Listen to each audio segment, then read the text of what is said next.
বাংলাদেশ সহ বিশ্বের 22টি দেশে একযোগে মুক্তি পেয়েছে সাকিব খান অভিনীত সিনেমা দরদ। গেল 5 বছরে কোনো উৎসব ছাড়া মুক্তি পেত না এই নায়কের সিনেমা। তবে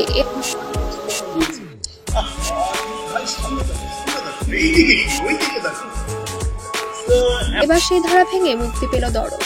এরই মধ্যে বেশিরভাগ দর্শকরাই প্রশংসা কুড়িয়েছে ছবিটি।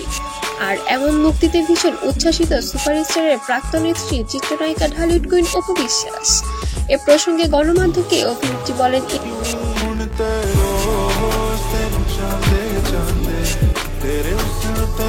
ঈদের অনেকদিন পর রিলিজ হলো সাকিব খানের সিনেমা দরদ। আমাদের চলচ্চিত্রের জন্য অনেক বড় সুসংবাদ এটি। আর বরাবরই সাকিবের সিনেমা নিয়ে বলার কোনো ভাষা থাকে না, কারণ সাকিব তার হাত ধরে পরিবর্তন এসেছে বাংলা চলচ্চিত্রের ইন্ডাস্ট্রিতে, যেটা অপ্রিয় হলেও সত্য কথা। সেই জায়গা থেকে দরদ এবং পুরো টিমের জন্য শুভকামনা রইল। মুক্তির পর বেশ সাড়া ফেলেছে দরদ।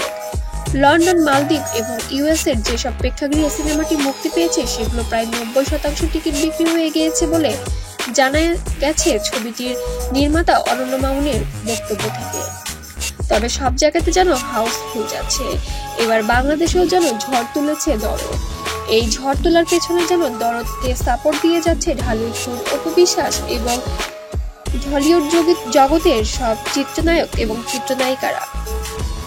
এ যেন এক নতুন মিলনমালা শুরু হয়েছে।